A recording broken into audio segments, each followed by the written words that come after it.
Okay, let's talk about another team here. That will be the Memphis Grizzlies. So I think Okay. Memphis is Memphis is fun. There's a lot happening in Memphis. This is a team that they won 56 games last year.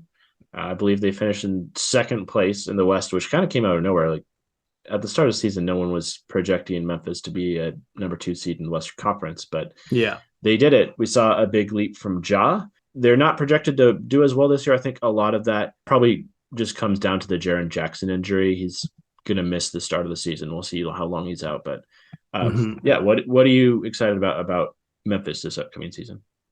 Well, yeah, definitely been into Memphis, for this whole kind of Ja era.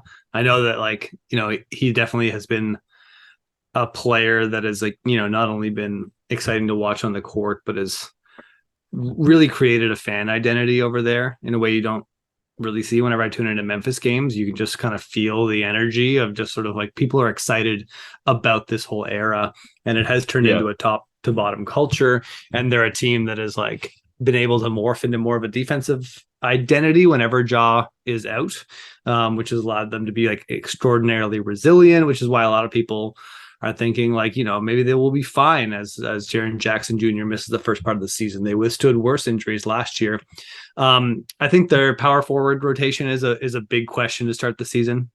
Um, how they hold up over the first part of their schedule is, I think, really going to ultimately dictate where they end up in the standings. Because, like you said, Trip Jaren Jackson Jr. is out, but not just that, but Slow Mo left for Minnesota, yep, and they don't. So that there's his backup gone.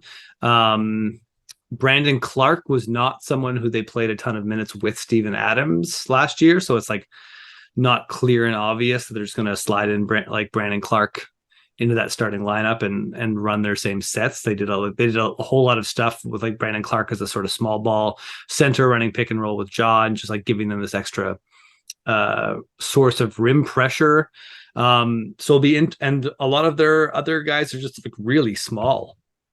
Like some of the yeah. other guys who are going to see power forward minutes are just after it's Jake LaRavia as a rookie, he's interesting. Zaire Williams is 6'8", but he's skinny Skinny. and Yeah, um honestly, I think if he's going to be a high level NBA player, I think it's going to be as more of like a shooting guard small forward than as a combo forward, because he's not super long either. So that 6'8" thing I think can be a little bit deceptive, even though he's got crazy hops. He throws down oops and gets his hands on some balls. But like the other guy, like David Roddy, John Conchar is like 6'5", and he's probably going to play power forward minutes for them. It's just like it's going to be a weird start to the season. I sort of believe in them because they're a very like gritty group, yeah, and I think that their coach, they're one of those teams that has so clearly bought into a team wide identity, and it's built around essentially scrounging extra possessions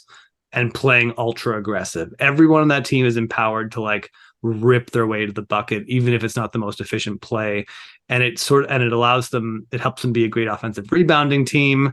And it kind of gives them these extra edges that helps them win games in ways that other teams don't, where they're picking up a lot of extra stats sort of on the margins that are really helping them.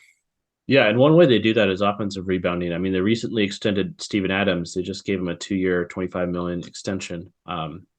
And we were talking about this a little bit before we started recording, but Steven Adams is just one of those guys where whenever he's on the floor, the team just gets significantly better at rebounding, especially offensively. He's just a kind of a boxed out beast. And even though Steven Adams never necessarily averages a million rebounds himself, I don't think he's even been above 10 rebounds a game in a long time. But he's just a guy that creates a lot of offensive rebound chances for his teammates. And you just mentioned John Conchar, one of the recipients of that. Like John Conchar rebounds the hell out of the ball for a guy Yep. who's not that big. He averages over 9 rebounds per 36 minutes. Like he's a guy, if he sees a bigger role this year, who knows? Obviously, they cannot replace Jaren Jackson's defense, but I do think they can replace much of his offensive impact and not get killed on the boards, even if they go small. I mean, I think they're actually only going to get better on the boards with Jaren Jackson Jr. out. He is not really he's not the biggest part of their offensive rebounding effort. You already mentioned John Conchar, but Brandon Clark is a monster on the offensive boards as well. He's just like Yeah. the absolute king of the like, sneaky put back and the come out of nowhere and just sort of like jump over a bunch of people for a little tip in and stuff like that. So I Yeah. do think that's one of the ways that they can scrap and survive over the first portion of the season while they're like a little bit light on rim protection and shooting with Jaren Jackson Jr. out. And yeah, I mean, I don't know, Steven Adams, if nothing, like, whatever else happens in his career, like I want, like, he should be immortalized in a painting where he's just boxing out like 500 people or something like that, with his like rippling tribal tattoos. And Steven Adams he's one of my favorite players in the NBA, just like personality wise, interview wise. He didn't quite bust out as like as an all NBA level center, like I sort of once thought he did.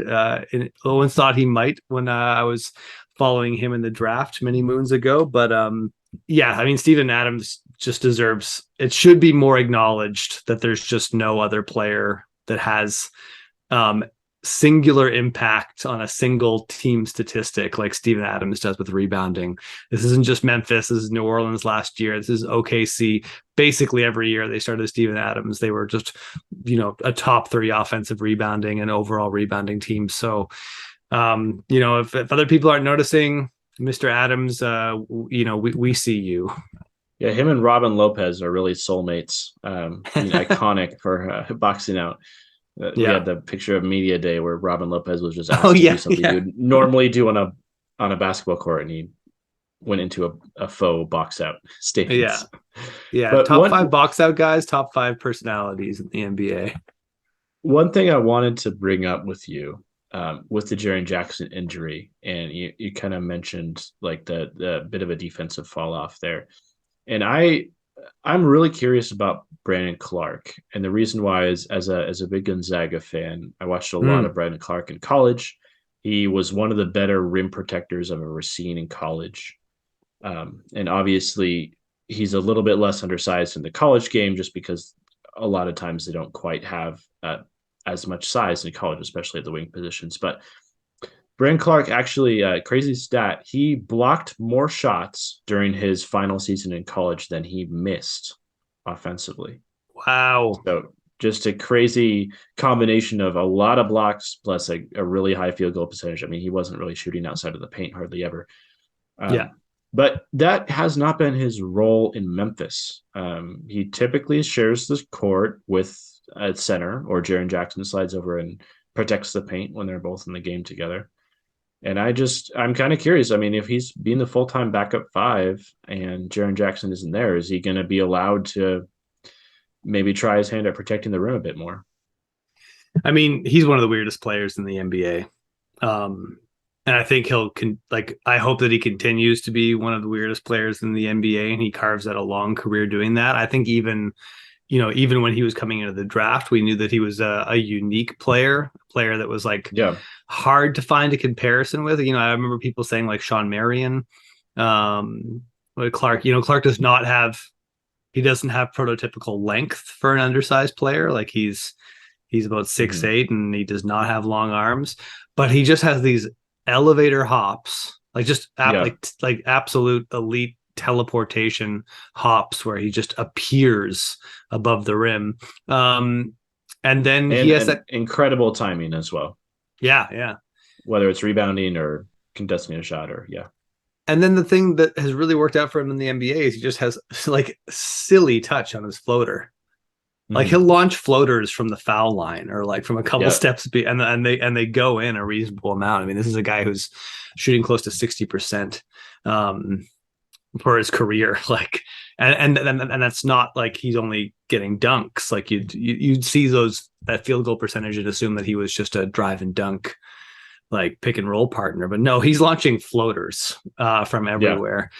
I think it's going to be a bit of a like square peg round hole situation to start the season with Brandon Clark, but they're just going to have to force it. Like I think he's their best option. I don't think it's not like an ideal situation for this because so much of what they did last year was built around the rim protection of Jaren Jackson Jr. and having him get of the way. Brandon Clark does not have the length at the NBA level to be that level of a rim protector, but Yeah.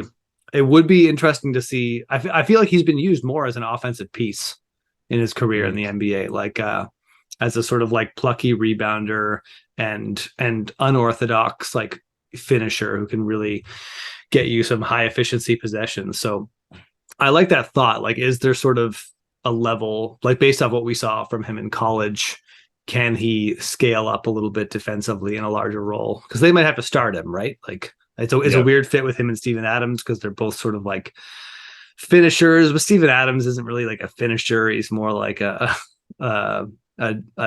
non-scorer.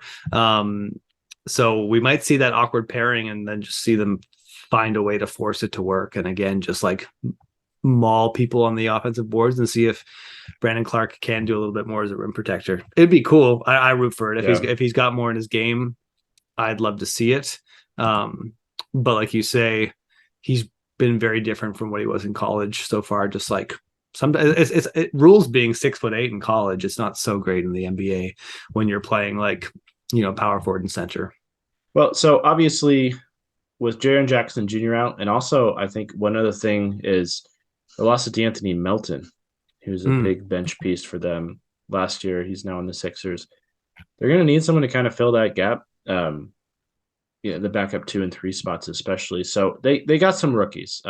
Kenny Chandler out of Tennessee signed him to a 4-year deal, so it seems like they're committed. Jake LaRavia, they drafted him at the tail end of the first round out of Wake Forest. David Roddy out of Colorado State, I believe. And then Vince Williams, TCU product. Do you see any of these guys being meaningful contributors this year? I mean, with how thin they appear at the start of the season, I'm sure some of them will get some run, but think any of these guys will stick? Well, so Vince Williams he's on a 2-way, so there's like no guarantee of knowing whether he's going to be on the team, but he's kind of he's sort of the rookie I'm the most excited about on that roster. I kind of trust Memphis. They always find these they draft really well, and they find again sort of like players play unconventional roles. David Roddy was like not really on my radar. Like I didn't have him on my big board. I was doing a lot of last minute research when they drafted him. But I think Jake LaRavia was a lot of people's darling on the draft night. Like I think it was like John Hollinger was like on his like draft grades or whatever. He had a thing that was like the person they should have picked, and for like the last in like for 20 picks before Jake LaRavia finally got selected by Memphis, it was just should have picked Jake LaRavia, should have picked Jake LaRavia, should have picked Jake LaRavia. So I mean, I think he's probably, him and David Roddy are going to be first in line to get a lot of opportunity, but I'd love to see some Vince Williams Jr. in the rotation if that is a real possibility. Kenneth Lofton Jr., I would be a little bit more surprised to see him. I mean, I didn't mention Kenneth Lofton Jr. because I just would be surprised to see him crack the rotation, especially later in the season. But yeah, Grizzlies have been really good at picking up these players that are kind of on the margins. Like John Carnchar was a former 2-way player, and now he's signed to a roster spot and going to play meaningful minutes for them this year. But yeah, out of those 4, I like the idea of Jake LaRavia because he's supposedly kind of just like this playmaking, shooting wing. He can kind of do 2 things offensively, and that's always valuable when you have a guy who could do more than one thing. But I would probably go with David Roddy as the guy who's most likely to kind of see some play down the stretch. Just as he's a really he seems a bit odd to project because he's got a very strange body for his just not a strange body in Memphis though. Memphis loves these stocky guys. There's no other way to put it. I mean, he's a large dude. He's not particularly tall. I think he's like 6'5", but very wide, very strong. But you would expect that guy to just be like an interior rebounding dude, right? Like a Zach Randolph type. But like he's not. He's more of a catch and go like slasher player. Yeah, his So college stats are so weird and paint such a strange picture. Like from his sophomore to his junior season, his 3-point shooting explodes. He goes from being like a sub 30% shooter to like being well over 40%, but his free yeah, throw drops off like 10 percentage points at the same time, which which makes is him not usually what you see. no, it's like it Yeah. makes him impossible to project as a shooter. Like what is this guy? And then like his rebounding was actually elite in his second year, and then that drops off into just pretty good in his sophomore year. He's an enigmatic player. Again, I trust Memphis with the weirdos and for them to make use of Mhm. weirdos. And I think this identity of they have of just sort of like scrapping out victories and carving out extra possessions is what's going to keep them going. I just think the expectation for Memphis this season should be lower. A big part of why they got the second seed last year was due in part to this, like, scrappy toughness, but it's also that, like, Denver and the Clippers were kind of taking a year off. Um, And the so Lakers. Yeah. and the Lakers, yeah. So like it's going to be a more competitive Western Conference. It shouldn't be considered a failure in Memphis if they finish, like that they don't grab home court advantage, for example.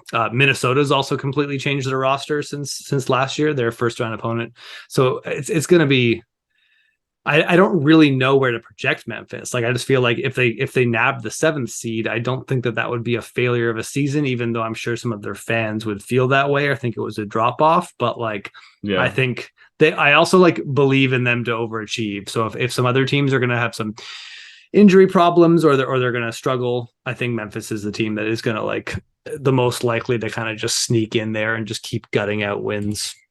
Yeah, I'm a bit lower on Memphis as well, in large part because of Jaren Jackson's health and just kind of due to the weird fit on the roster. I mean, there's not this is a team that can succeed without elite spacing, but they also don't have elite spacing. So Yeah. yeah, it's hard to project how that's going to work. And obviously they have made it work, but Yeah. how long is that going to keep up for? So I see them being a playoff team, but probably in the lower four seeds rather than Yeah. the top of the West.